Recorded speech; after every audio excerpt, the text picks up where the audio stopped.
하나님께서 오늘 우리에게 주신 말씀의 제목은 오직 주만이 나의 복입니다 라는 제목으로 함께 말씀을 나누겠습니다. 첫 번째 본문 시편 12편 6절 말씀 함께 봉독하겠습니다. 시작.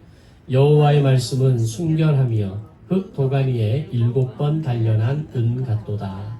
아멘. 두 번째 본문 15편 1절 시작. 여호와여 주의 장막에 머무를 자 누구 오며 주의 성산에 사는 자 누구 오니까. 아멘. 세 번째 본문 16편 1절로 2절 시작. 하나님이여 나를 지켜주소서. 내가 주께 피하나이다.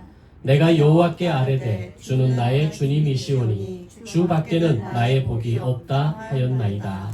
아멘. 네 번째 본문 17편 1절 시작. 여호와여 의의 호소를 들으소서. 나의 울부짖음에 주의하소서. 거짓되지 아니한 입술에서 나오는 나의 기도에 귀를 기울이소서. 아멘. 다섯 번째 본문 18편 1절로 3절 시작. 나의 힘이신 여호와여 내가 주를 사랑하나이다. 여호와는 나의 반석이시여 나의 요새시여 나를 건지시는 이시여 나의 하나님이시여 내가 그 안에 피할 나의 바위시여 나의 방패시여 나의 구원의 뿌리시여 나의 산성이시로다. 내가 찬송 받으실 여호와께 아뢰리니 내 원수들에게서 구원을 얻으리로다. 아멘. 우리는 인생을 살아가면서 여러 가지 결심들을 하게 됩니다. 올해는 꼭 다이어트에 성공하겠다. 왜 미나를 다 쳐다보십니까? 우리 모두가 다 다이어트의 대상인데 다이어트를 꼭 성공해야 되겠다 라는 결심을 하거나 또는 좋은 성적을 내거나 또는 취업을 하거나 결혼을 하겠다 라는 등의 각자 자신의 삶에서 중요하다고 생각하는 영역에서 우리는 다양한 결심들을 하게 됩니다. 그런 결심들을 했던 모든 사람들이 그 결심들을 다 이루어내거나 또 그것을 도달하는, 목표에 도달하는 그런 사람들이 많지는 않습니다. 그만큼 결단을 이루어낸다라고 하는 것은 그만큼 어려운 것이기 때문에 그럼에도 불구하고 적지 않은 사람들은 자신들이 했던 결심과 목표들을 이루어내는 사람도 보게 됩니다. 혹 여러분 가운데 그런 앞에서 말씀드린 목표들을 세운 게 있다면 올 한 해 그 목표들을 반드시 이루어내시고 그 결과들을 통해서 또 스스로 위로가 되어지고 또 새로운 도전을 하게 되는 그런 출발점이 되시기를 바랍니다. 여러분들은 2024년을 시작하면서 어떤 종류의 결심을 하셨습니까? 그리고 어떤 목표를 세우면서 한 해를 시작하셨고 그리고 그렇게 세운 결심과 목표들은 잘 가고 있습니까? 그렇다면 우리가 그 세우는 많은 결심들 가운데 내가 하나님 앞에서 신앙적인 차원에서 했던 결심들이 혹시 있는가? 라고 하는 것을 한번 돌아봤으면 합니다. 여러분은 한 해를 시작하면서 하나님 앞에서 어떤 결심들을 하셨습니까? 그리고 그 결심을 지켜내기 위해서 여러분은 어떤 노력들을 하고 계십니까? 저는 개인적으로 하나님보다 앞서가지 않겠다라는 결심이 저에게 있었습니다. 2024년에 한 해를 시작하면서 처음 세운 결심은 아니고 2018년 이후에 개인적으로 정말 힘들었던 어떤 시간을 보내면서 하나님 앞에서 제가 다짐하고 또 다짐했던 저의 결심들이었습니다. 대체로 그 결심과 약속들을 하나님 앞에서 지키려고 노력해왔고 또 이 정도면 하나님 잘 지켜가고 있지 않습니까? 라고 하나님께 때로는 묻기도 하고 또 그런 결심을 지키는 과정이 이곳에서의 시간이었다라고 생각합니다. 그리고 하나님이 보여주시는 사인과 도전이 있었고 또 주시는 감동을 따라서 한 걸음 내딛었을 때 굉장히 빠른 속도로 하나님께서 붙이시고 세우시는 하나님의 여러 가지 은혜들을 경험하게 됩니다. 사실 이곳에서의 예배를 마무리하고 새로운 초소로 옮겨가는 과정이 굉장히 오랜 시간을 두고 진행된 내용은 아니지 않습니까? 갑자기 그런 어떤 상황들에 대한 깨달음을 주시고 또 사인을 주시고 또 그런 부분에 대한 결단에 대해서 굉장히 중요한 종자 헌금을 내어주시는, 기꺼이 내어주시는 그런 분들이 있는 것을 보면서 우리가 이것이 하나님의 뜻이 맞는가라고 하는 걸 생각해 볼 때 가장 중요한, 하나님이 붙이시는 사람이 있는가라고 하는 것은 굉장히 중요한 자기 점검이 될 수 있는 겁니다. 안 되는 것을 억지로 되게 하는 것, 그것은 내 의지와 내 욕심이고 내 야망이기도 한 것이죠. 그런데 정말 상황은 어려운데, 정말 쉽지 않은 상황인데 하나님께서 사람을 붙이시고 또 귀한 재정을 붙이시고 또 그런 마음들을 함께하는 동역자들을 붙이셨다라고 하는 것은 바로 하나님의 여러 은혜들을 경험하는 통로가 되었던 겁니다. 저의 이 결심과 약속은 상당히 오래 지속될 것 같습니다. 이 목표를 쉽게 바꾸지 않을 것 같습니다. 왜냐하면 제가 가지고 있는 저의 기질이 가지고 있는 중요한 특징 중에 하나가 계획과 추진력이라고 하는 겁니다. 사실 그거로 인해서 저의 목회 인생에 있어 돌아보면 참 많은 어려움들을 경험할 때마다 결국 거기에는 저의 계획이, 저의 추진력이, 저의 어떤 그 자신감이 늘 있더라는 것을 보게 되었습니다. 이걸 내가 조심하지 않으면, 이걸 늘 확인하고 나가지 않으면 나의 인생에 또 한 번의 정말 어려운 실수의 과정들이 얼마든지 있을 수 있겠구나 라는 생각을 하게 되는 겁니다. 그래서 늘 하나님 앞에, 하나님 앞서가지 않겠습니다. 제가 선례발 치지 않고 제가 제 인생을 주도하지 않고 하나님께서 주시는 기회인지, 하나님께서 붙이시는 사람인지, 하나님이 일하시는 방법인지를 점검하며 가겠습니다. 이 마음을 늘 좀 되뇌이는 것 같습니다.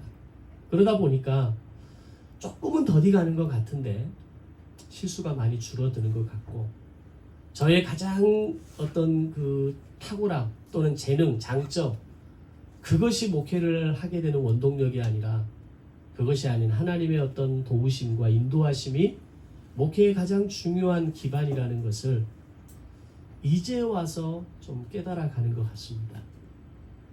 이제 와서 하나님의 나라를 세운다는 것이 무엇인지 실수와 실패를 경험하면서 이제 50대 초반 중반을 향해 가는 이 시점에 목회가 그런 거구나, 그걸 깨닫게 되는 거죠. 그것은 아마도 과거의 어떤 레슨들을 통해서 주셨던 그런 어떤 결심들, 그런 어떤 목표들이 저를 여전히 만들어 가시고 다듬어 가시는 하나님의 방법이라고 생각합니다. 여러분은 어떤 결심들을 하셨습니까? 새해를 시작하실 때마다 오늘 여러분의 인생에 다양한 결심들이 있겠지만 적어도 하나 이상의 신앙적인 결심, 하나님 앞에서 신앙적인 차원의 하나의 결심들을 세워 가시기를 바랍니다. 혹 아직 내가 하나님 앞에서 결심한 것이 따로 없으시다면 이 5월이 마무리되어가는 이 마지막 주일에 이 한 주간에 남은 한 해의 시간을 통해서 내가 하나님 앞에서 신앙적인 차원의 어떤 결심을 할 것인가를 생각해보고 한번 결단해 보시기를 바랍니다. 그렇다면 오늘 시편의 기록 저자인 다윗이 하나님 앞에서 과연 어떤 결심을 했을까? 라고 하는 질문을 던져봅니다. 시편 17편 1절에 기록된 다윗의 고백을 보면 이런 말이 나옵니다. 여호와여, 의의 호소를 들으소서. 나의 울부짖음에 주의하소서. 거짓되지 아니한 입술에서 나오는 나의 기도에 귀를 기울이소서라고 표현합니다. 이 고백이 의미하는 게 뭘까요? 한마디로 이야기하면 나는 하나님 앞에서 정직하게 살겠습니다 라는 결단을 하고 있는 겁니다. 우리가 인생이 하나님 앞에서 정직하겠다라는 결심만큼 저는 완벽한 결심은 없다라고 생각합니다. 하나님 앞에서 내가 정직하게 살겠습니다. 하나님 앞에 정직한 삶을 살아내겠습니다. 정직한 인생이 되겠습니다라고 하는 이런 결심보다 더 고차원적인 결심은 저는 없다라고 보는 겁니다. 바로 이런 결심이 다윗에게 있었을 때 다윗은 자신이 가진 모든 연약함과 죄를 인정하겠다라고 하는 겸손의 의미이고 하나님의 의로움에 자신을 내어 맡기고 오롯이 내가 나를 평가하고 내가 나를 다른 사람에게 이야기하는 것이 아니라 하나님의 평가만을 받겠다라고 하는 믿음의 표현이었다라는 겁니다. 다윗이 이런 하나님 앞에서의 자신의 모습을 정직하게 드러냈기에 다윗은 그의 인생에 있어서 수많은 위기를 극복하고 언제나 새롭게 출발할 수 있었습니다. 마찬가지로 오늘 우리가 하나님 앞에서 정직하게 살기를 결단한다면, 나의 인생이 하나님 앞에서 정직하게 설 수 있다면 오늘 우리의 인생에 닥치는 어떤 인생의 위기가 있다 할지라도 그 위기가 우리를 넘어뜨릴 수 없을 것입니다. 그리고 넘어진 자리, 쓰러진 자리, 바로 그 자리에서 다시 일어설 수 있는 지혜와 용기를 다윗에게 주셨던 것처럼 오늘 우리에게도 주실 줄로 믿습니다. 오늘은 시편에 담긴 이 5편의 시편에 담긴 다윗의 여러 가지 고백을 살펴보면서 오늘 내가 하나님 앞에서 결단할 수 있는 것들은 무엇이 있을까? 혹 내가 아직 하나님 앞에서 결단하지 못하는, 민감하게 체크하지 못하는 영역이 있다면 그것이 무엇일까를 다윗의 고백을 통해서 한번 찾아가 보도록 하겠습니다. 시편 11편 4절에서 다윗이 하나님의 눈이 인생을 통촉하시고 하나님의 안목이 사람들을 감찰하신다라고 노래합니다. 이것은 하나님께서 나의 인생을 직접 바라보시며 누가 의인인가를 구별하신다는 의미입니다. 자, 그러면 하나님께서 말씀하시는 의인은 과연 어떤 사람일까요? 과거에 시리즈로 개봉했던 영화 제목 가운데 신과 함께라는 영화가 있습니다. 기독교적인 영화는 아니기 때문에 추천하는 영화는 아니고요. 근데 그 신과 함께라는 영화를 보면 의인에 대한 이야기를 합니다. 또는 귀인이라는 단어를 써서 의인이라는 말을 좀 바꿔서 표현하기도 합니다. 거기에서 이야기하는 의인은 어떤 사람입니까? 다른 사람을 구하다가 죽은 사람을 의인 또는 귀인이라고 표현합니다.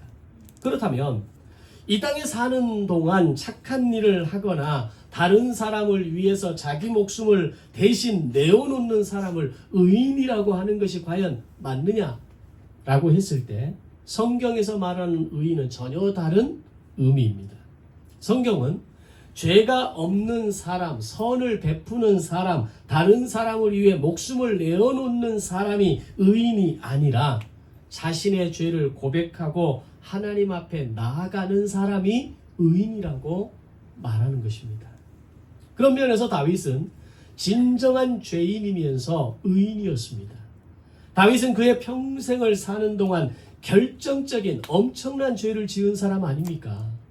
간음죄와 살인죄라고 하는 이 두 가지 죄에 있어서 현대에서도 쉽게 용서받을 수 없는 죄의 영역이 그런 영역입니다. 그런데 왕이라는 신분을 사용해서 그 왕이 가진 최고의 권력을 이용해서 다른 여인을 내 아내로 맞이하고 또한 그 아내의 남편이었던 우리아를 전쟁터에 내보내서 척살을 시도했다라고 하는 것은 인간으로서 생각할 수 없는 최고의 죄의 영역이었다는 겁니다.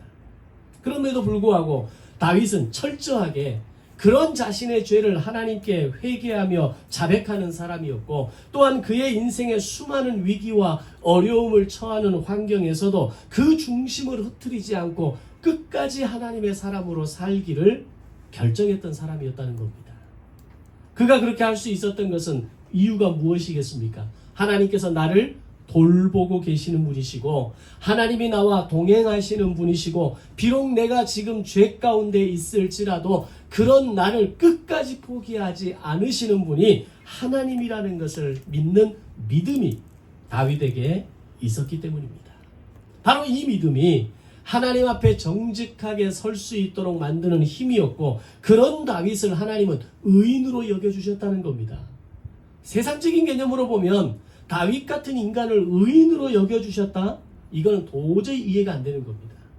그러나 하나님의 나라, 하나님의 기준에서의 의인은 착하고 선하고 다른 사람을 위해서 목숨을 내어놓는 그런 어떤 귀인을 이야기하는 것이 아니라 내가 하나님 앞에 정직한 사람이 되겠습니다. 내가 하나님 앞에 이런 죄를 지었습니다. 오늘 나의 삶을 붙드시는 분은, 나와 동행하시는 분은 오직 하나님 한 분뿐이시라는 것을 내가 믿습니다라고 고백하는 사람을 하나님은 의인으로 인정해 주신다라는 겁니다.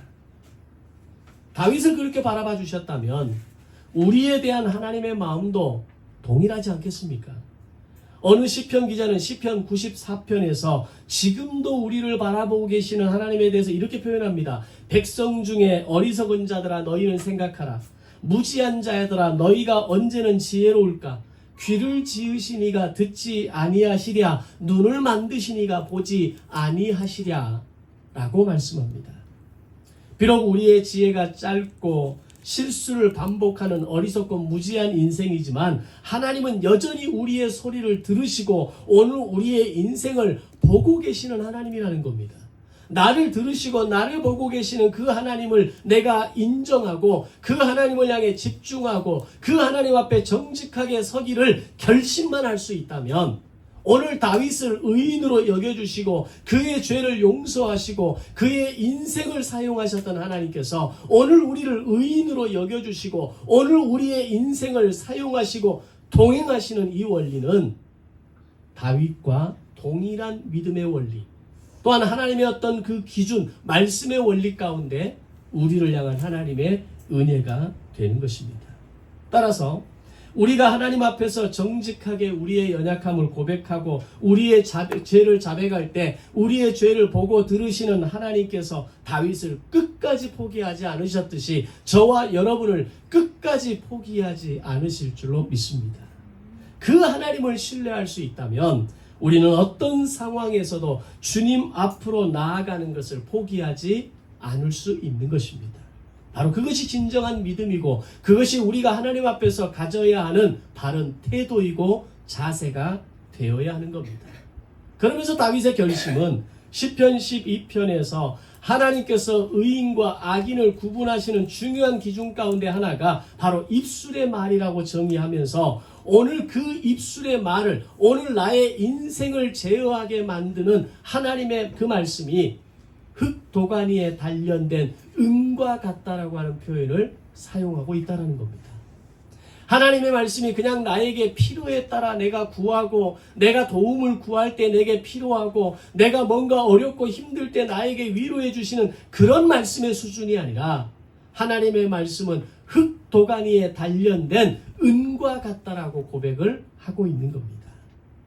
바로 그 하나님의 말씀이 오늘 나의 입술의 말이 되어지고 오늘 그것이 하나님의 나를 의인으로 바라보시는 중요한 증거가 된다는 것을 말씀하고 있는 겁니다.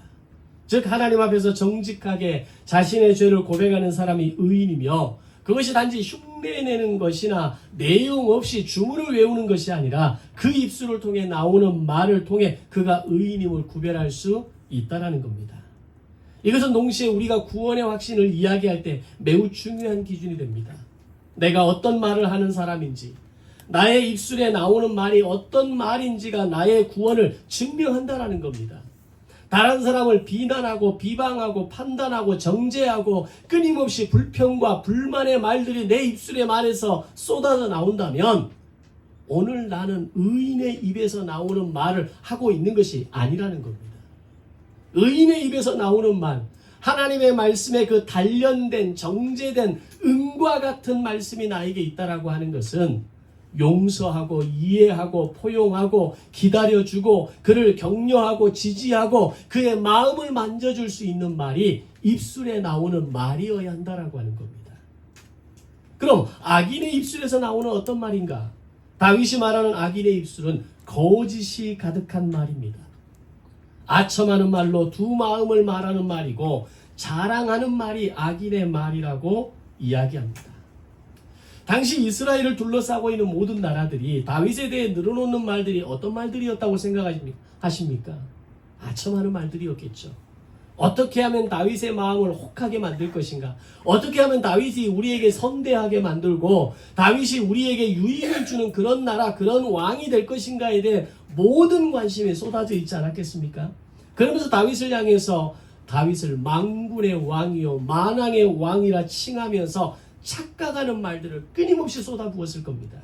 근데 다윗은 이 모든 말들에 대해서 악인의 입술에서 나오는 말이다라고 규정합니다. 그리고 그 모든 말은 하나님을 모독하는 말이 될 것이라고 규정합니다.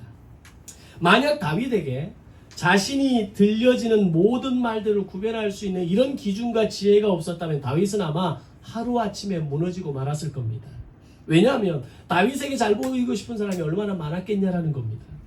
다윗과 같은 또는 다윗의 그 가까운 신하들은 또는 주변 나라들의 신하들까지 다윗의 길을 가로막고 갖은 감언 이설과 아첨하는 말들로만 다윗의 귀에 들려졌을 겁니다.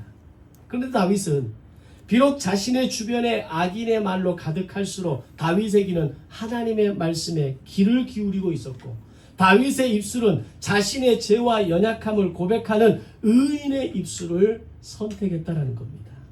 거짓과 아첨의 말들이 자신을 공격하는 상황에서도 다윗은 하나님의 말씀에 집중했고 그 말씀을 들으며 새 힘을 얻었을 것입니다. 그런 자신의 결심과 고백을 시편 12편 6절에서 이렇게 고백한 겁니다. 여호와의 말씀은 순결함이며 흙도가니에 7번 단련한 은 같도다. 어디에도 참말이 없는 그 시대에 다윗은 정직한 하나님의 말씀에 귀를 기울이기로 결단했다는 겁니다. 흙도가니에 7번 단련했다는 말은 무슨 말입니까?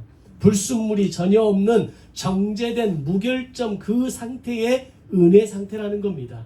100%의 은혜 상태가 오늘 하나님의 말씀이라는 것을 다윗이 인정하고 있는 겁니다. 다윗은 그 말씀에 집중했고 그 무결점의 말씀을 통해서 변함없으신 하나님을 찬양드릴 수 있었던 겁니다.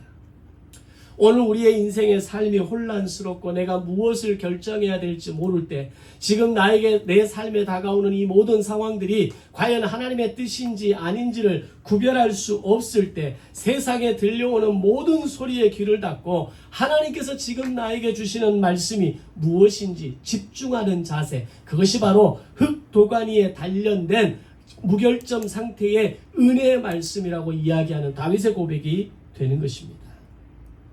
흙도가니에 7번 단련된 이 무결점의 은과 같은 완벽한 말씀과 은혜와 감동이 저와 여러분에게 함께 하시기를 주님의 이름으로 축복합니다. 오늘 우리가 어떤 이야기를 듣는가 하는 것이 중요한 것에 대해서 한 예로 오늘 내가 누구의 말을 기울이는가 하는 매우 중요한 일입니다. 대통령은 국민의 말에 귀를 기울여야 현명한 지도자가 되는 겁니다. 국민이 무엇을 원하는지 그들의 필요를 들을 수 있는 지도자가 진정한 지도자가 되는 겁니다. 근데 최근에 비선실세 핵심이었던 정모 씨를 자신의 최측근에 앉혔다는 것은 누구의 말에 귀를 기울인 겁니까? 얼마 전 방문했던 박모 씨의 말에 귀를 기울인 것이고 윤석열 부부가 따르는 천공의 말에 귀를 기울인 결과가 아니겠습니까? 내가 누구에게 귀를 기울이고 있는가? 내가 어떤 말을 듣고 살아가고 있는가? 다윗은 수많은 세작들이 보내는 정보와 수많은 다른 신하들의 아첨하는 말들이 들려올 때 그것이 나를 위한 진정한 말이 아니라 오늘 무결점의 은혜 수준에 해당하는 이 말씀이 흙도가니에 단련된 이 말씀이 하나님의 말씀이 나의 인생의 최고의 기준이라는 것을 다윗은 고백하고 있는 겁니다. 오늘 나는 누구의 말에 귀를 기울이고 살아가는가 점검하셔야 합니다.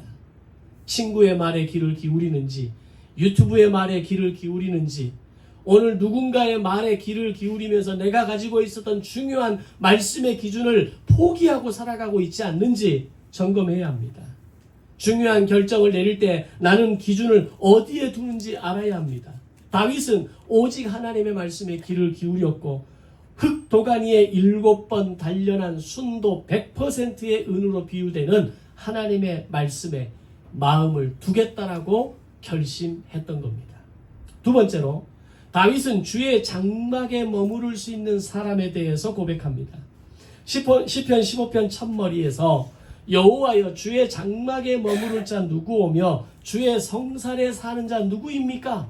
라고 먼저 묻습니다. 근데 이어서 이 물음에 대해 스스로 답을 합니다. 이것은 이 물음에 대한 답을 자신이 알고 있다는 겁니다. 그 물음에 대한 답은 자신이 인생을 살아가면서 스스로 찾아낸 다짐과 같은 것들이었습니다. 어떤 것입니까? 다윗은 주의 장막에 머무를 수 있는 자격을 이렇게 말합니다. 정직한 자, 공의를 실천한 자, 진실을 말하는 자, 남의 허물을 말하지 않는 자, 이웃에게 악을 행하거나 비방하지 않는 자, 망령된 자를 멸시하는 자, 여호와를 두려워하는 자를 존대하는 자, 서원을 지키는 자, 대금업, 대부업을 하지 않는 자, 뇌물을 받고 무죄한 자를 행하지 않는 자, 시편 15편에 계속해서 이야기하는 이 모든 이야기, 이것을 통해서 이걸 행하는 자는 영원히 흔들리지 않을 것이다 라고 고백합니다. 이 모든 자격들을 한마디로 정의하면 하나님을 경외하는 사람입니다. 하나님을 경외하는 사람이라면 정직해야 합니다. 하나님을 경외하는 사람이라면 이웃을 비방하지 않아야 합니다. 하나님을 경외하는 사람이라면 뇌물을 받지 않아야 합니다. 결과적으로 하나님을 경외하는 믿음을 가진 사람이라면 이웃사랑을 실천해야 한다는 겁니다. 그 이웃은 어떤 이웃입니까? 내가 사랑할 만하고 이해할 만한 이웃을 말하는 것이 아닙니다. 그런 사람은 우리가 노력하지 않아도 저절로 사랑하게 되어 있습니다. 어떤 이웃입니까? 나의 기준과 가치관에 맞지 않는 이웃입니다. 나의 안목에서 벗어나는 이웃입니다. 때로는 다른 사람에게 피해를 주는 이웃입니다. 그런 이웃일지라도 허물을 비난하거나 비방하지 말라는 것입니다. 그런 사람에 대해서 사랑을 실천하는 것이 얼마나 어렵고 힘든 일입니까? 오늘 우리의 인생에 정말 내 눈에 내 양에 차지 않는 사람들이 얼마나 많습니까? 그럼에도 불구하고 성경은 뭐라고 이야기하냐면 그 이웃에 대해서 비난하거나 비방하지 말라는 겁니다. 비난하고 비방할 거리가 있는 사람은, 없는 사람은 비난하고 비방하지 않는 겁니다. 근데 거리가 있는 사람은 우리가 비난하는 거 아닙니까? 이런 말을 들을 만한 사람을 비방하는 것 아닙니까? 그런데 성경은 설령 그런 모습을 가진 사람일지라도 비난하지 말고 비방하지 말고 그들에 대해서 함부로 여기지 말라는 겁니다. 이게 얼마나 어려운 일입니까? 이것을 온전히 실천한다는 것은 정말 어려운 일이지만 적어도 이것이 하나님을 경외하는 것이라는 것을 아는 것만으로도 우리는 흔들릴 수 있고 변할 수 있다는 것을 알아야 합니다. 그것이 하나님을 경외하는 것이라는 것을 아는 것만으로도 우리의 생각과 언어를 멈출 수 있다는 겁니다. 비난과 불평이 올라오는 순간 이건 하나님을 경외하는 것이 아니지. 하나님을 경외하는 것이라면 저 영혼을 불쌍히 여기고 저 인간을 위해서 내가 기도하는 것이 하나님이 나를 향한 나를 경외하는 방법이라고 말씀하신 것이지라고 하는 것이 또 올라야 합니다. 그것을 아는 것만으로도, 그것이 하나님을 경외하는 것이라는 것을 아는 것만으로도 우리의 생각과 언어는 스탑할 수 있다는 겁니다. 이것이 정말 어려운 일이지만 이것을 행하는 자에 대해서 시편 15편은 뭐라고 이야기합니까? 절대로 흔들리지 않을 것이다 라고 말씀합니다. 행함은 하나님의 말씀을 믿고 신뢰하는 출발선입니다. 내 마음이 다 준비되어지고 다 다듬어져서 나오는 목표가 아니라는 겁니다. 행함은 시작입니다. 의지적인 결단에서 시작하는 겁니다. 그래서 용서가 시작되는 것이고 기다림이 시작되는 것이고 이해가 시작될 수 있는 겁니다. 많은 사람들은 내가 아직 그럴 만한 인격이 못 돼서, 내가 그럴 만한 수준이 아니어서, 내가 그렇게 다듬어지지 않은 인간이어서 내가 하고 싶은 말 다 하고 내가 하고 싶은 행동 다 한다라고 이야기합니다. 준비되어져서 그렇게 말하고 그렇게 행동하는 것이 아니라는 겁니다. 의지적으로 결단하는 겁니다. 이것이 하나님을 경외하는 것이기에 내 입으로 비난하지 않겠다, 저 사람을 비판하지 않겠다, 정죄하지 않겠다, 미워하지 않겠다, 원수로 삼지 않겠다라고 결단하는 겁니다. 그게 출발선입니다. 다윗은 그걸 결단하고 있는 겁니다. 다윗의 인생에 있어서 죽이고 싶은 인간이 얼마나 많았겠습니까? 사울을 비롯해서 자신을 대적하는 반역을 일으켰던 압살롬, 자신이 강을 건널 때 저것 봐라 저것 꼬라지 마라 이야기하면서 저주했던 시므이, 당장 가서 목을 쳐버리고 싶은 인간들이 얼마나 많았겠습니까? 그런데 다윗은 그것이 하나님을 경외하는 것이 아니라는 걸 알았기에 시므이 놔둬라. 저런 말을 들어도 내가 싸다. 내 아들 압살롬이 반역을 일으켜서 피해 도망가는 이런 나의 모습이 저 사람에게는 내가 어떻게 보였겠냐. 놔둬라. 사울, 하나님이 기름 부어 세우신 사람을 내가 어떻게 함부로 해할 수 있겠냐. 놔둬라. 손대지 마라. 그의 인생에 수많은 적이 있었고 정말 죽여버리고 싶은 인간이 있었음에도 불구하고 그게 하나님을 경외하는 것이 아니라는 걸 알았기에 그들을 비난하지 않고 죽이지 않고 저주하지 않고 다윗은 자신의 마음을 지켜낼 수 있었던 겁니다. 따라서 화해하고 용서하고 사랑한다는 것은 하나님의 말씀을 믿고 신뢰하는 자가 완전히 성숙되어져서 할 수 있는 행동이 아니라 오늘 내가 하나님을 믿기로 결단하고 오늘 내가 하나님을 경외하기로 결단하고 내가 하나님 앞에서 정직한 삶을 살겠습니다라고 결단한 사람이 바로 오늘 지금부터 시작해야 될 우리의 결심이어야 한다는 겁니다. 다윗은 지금 그것을 이야기하면서 주의 장막에 머무를 자, 장차 하나님 나라에 거할 자, 하나님의 나라에 들어가는 사람은 바로 그런 사람이어야 한다라고 말씀하고 있는 겁니다. 세 번째로 다윗은 주밖에 나의 복이 없다라고 고백합니다. 다윗은 오늘 세 번째 본문 시편 16편 1절 3절에서 오직 하나님의 이름만이 나에게 복이다라고 말합니다. 다윗은 복에 대한 분명한 기준을 가지고 있었기에 10절에서 자신의 인생에 닥친 절체절명의 위기 속에서도 하나님의 구원을 노래합니다. 우리가 평탄할 때 하나님의 복을 노래하는 것이 어렵지 않습니다. 내 인생에 그렇게 큰 문제가 없을 때 역시 하나님이 나의 복입니다. 하나님만이 나의 인생의 복입니다. 고백하는 거 아무런 문제 없습니다.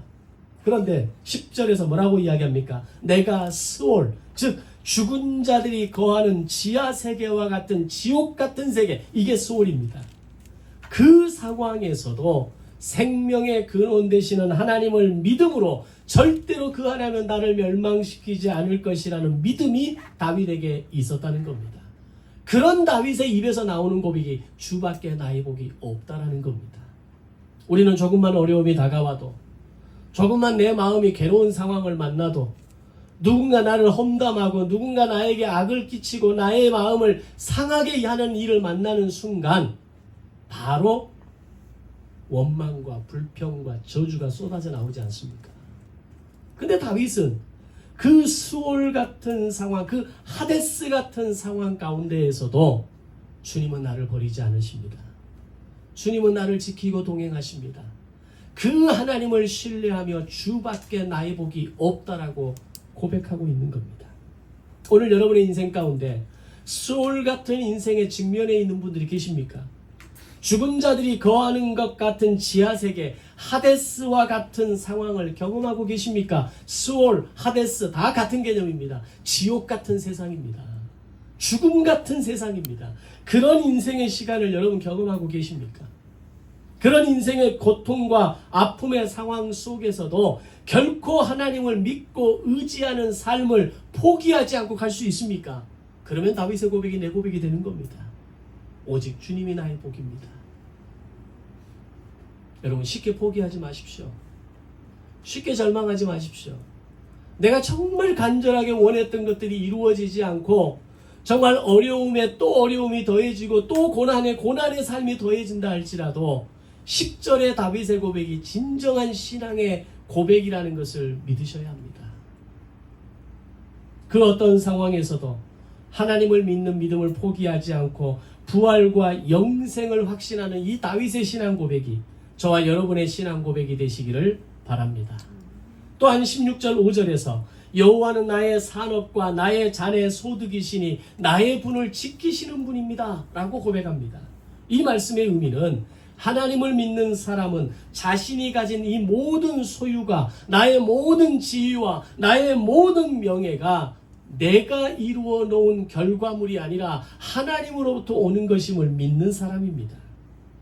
소유를 지키시는 분도 하나님이시고, 만약 하나님이 이 모든 것을 단 한순간에 거두어 가실지라도 원래의 주인이 하나님이심을 알기에 그 일로 낙심하지 않겠다는 고백입니다. 근데 욥 같은 사람도 이걸 처음부터 온전히 받아들이기는 어려웠습니다. 자식들 10명이 다 죽어나가고 자신의 가지고 있었던 모든 것들이 다 하루아침에 무너지고 빼앗겨버리고 자신의 몸뚱아리마저도 온몸의 욕창과 질병으로 가득했을 때 이해하지 못합니다. 하나님, 내가 뭘 잘못했습니까? 내가 때에 따라 하나님 앞에 제사를 드렸고 내 자식들이 실수할까봐 그들의 이름으로 하나님께 제사를 드렸습니다. 말씀드렸죠. 욥의 시대는 5대 제사가 없는 시대입니다. 제사장 나라가 아직 셋업되기 전입니다. 아무런 매뉴얼이 없는 시대에 하나님을 집중하고 내가 어떻게 하면 하나님께 정말 바르게 살 수 있을까, 내 자녀들이 정말 믿음으로 살 수 있을까, 아무런 매뉴얼이 없는 시대에 그렇게 살았다는 얘기입니다. 그랬던 사람도 이 엄청난 고난 앞에서 왜입니까?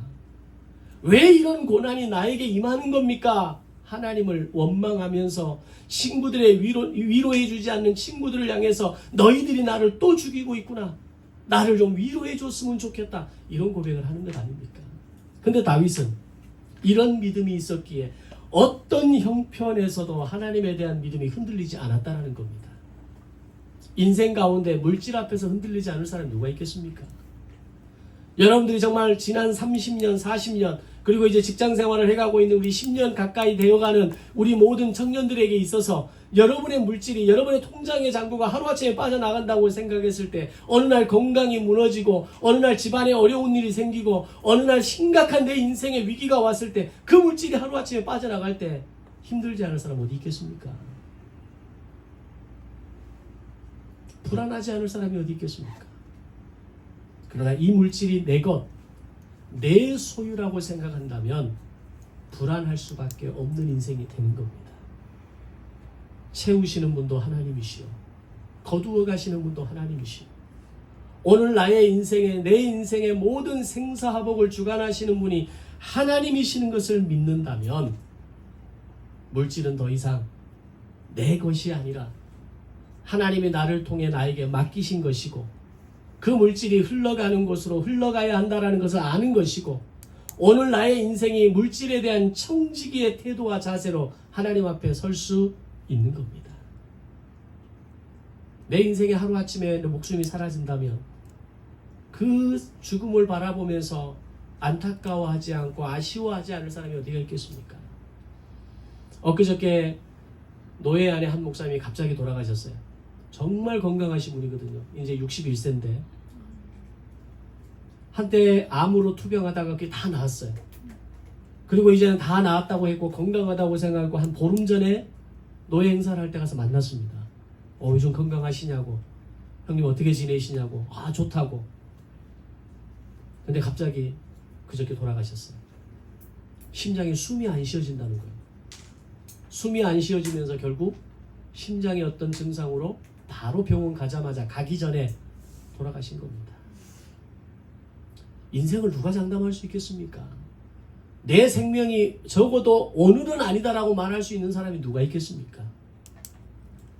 그럼에도 불구하고 다윗은 오늘 이 다윗의 고백을 우리가 다시 보면서 주밖에 나의 복이 없다라고 고백할 수 있는 것이 과연 어떤 상태인가, 어떤 믿음의 상태에서 올려드릴 수 있는 고백인가를 우리는 다시 한번 돌아봐야 하는 겁니다. 네 번째로 다윗은 주의 형상으로 만족하겠다라고 고백합니다. 시편 17편은 다윗이 사울에게 쫓기는 위기 상황 가운데 기록한 시입니다.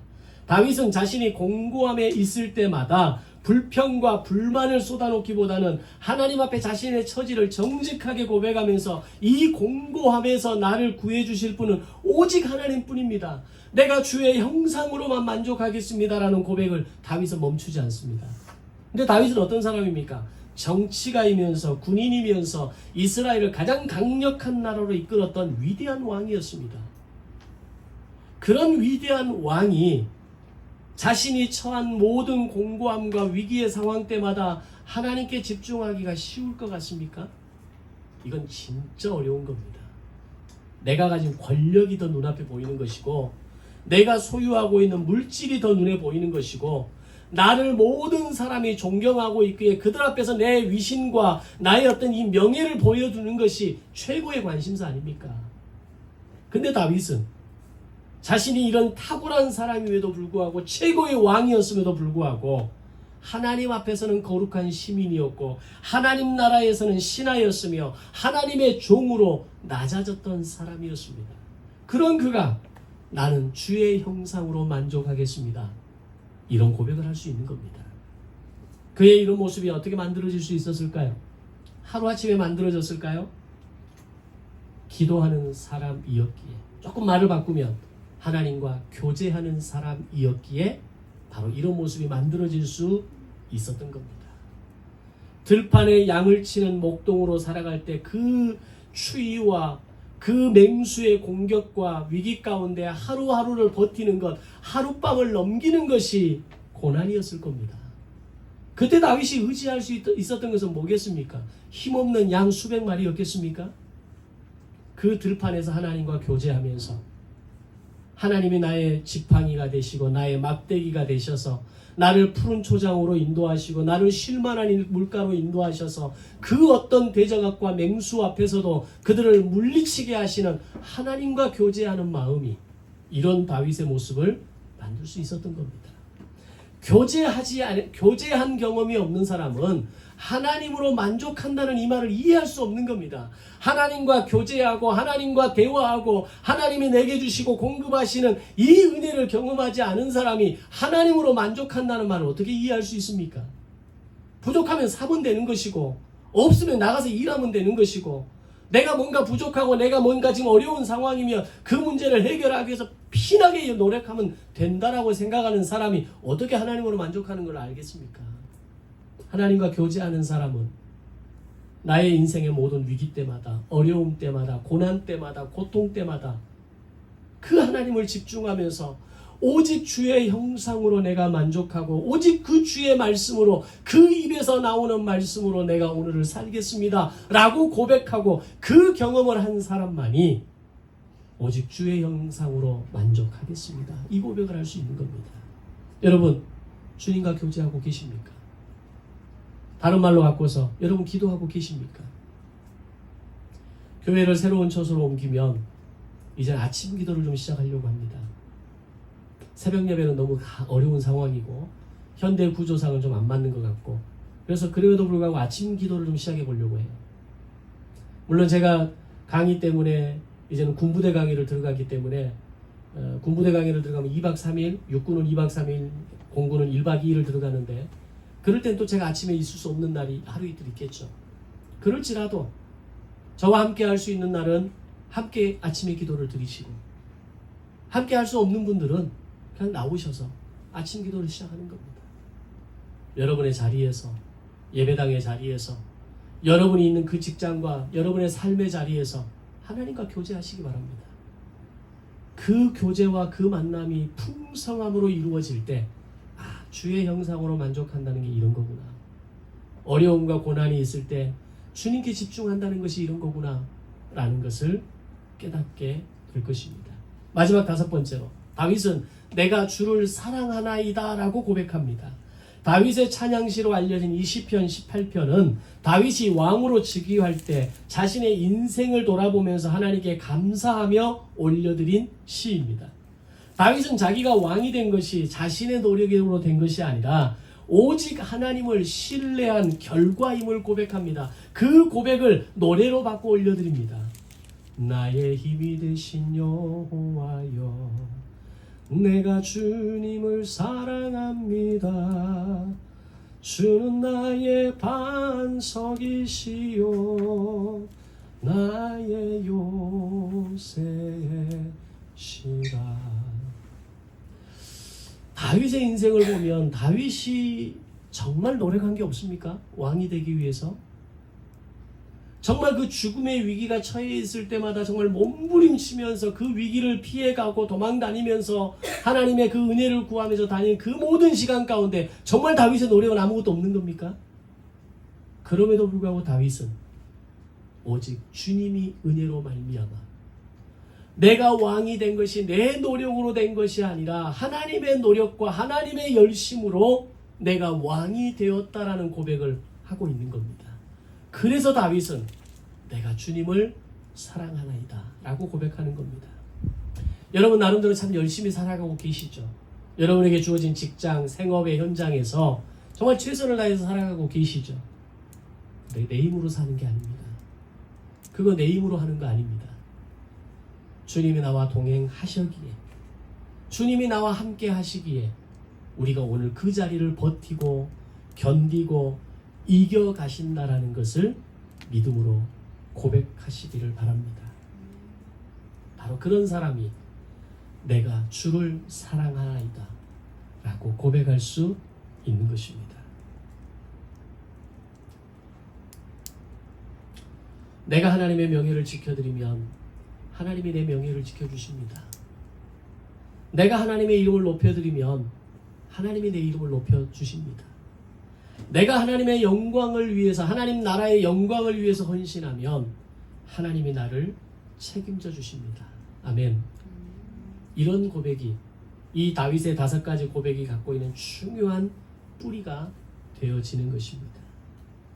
결국 다윗은 하나님의 말씀으로 살아냈기에 사울의 손에서 피할 수 있었고 모든 대적들의 위협에서 살아남을 수 있었습니다. 그렇다면 답은 분명해집니다. 믿음의 사람에게 고난은 장애물이 아니라 하나님의 사람으로 단련시켜 나가는 연단의 과정이라는 것을 깨닫게 됩니다. 다윗은 하나님을 향한 견고한 믿음이 있었기에 매일의 순간을 하나님께 의탁하며 하나님의 침묵 앞에서도 때로는 견딜 수 있었고 매 순간마다 하나님을 향한 믿음으로 고백할 수 있었던 겁니다. 오늘 이 다윗의 5가지 고백을 보면서 여러분이 함께 할 수 있는 고백은 어떤 고백입니까? 여러분이 드려야 되는 고백은 어떤 겁니까? 내가 아직 부족한 나의 다윗의 고백은 어떤 고백이 있습니까? 이 중에 하나라도 제대로 붙잡고 갈 수 있다면, 이 중에 나에게 가장 약한 부분을 제대로 세울 수가 있다면 하나님은 반드시 여러분의 인생을 책임져 주시고 여러분의 인생을 이끄실 줄로 믿습니다. 그래서 결코 흔들리지 않는 견고한 인생으로 붙들어 주실 것입니다. 아멘. 기도하겠습니다.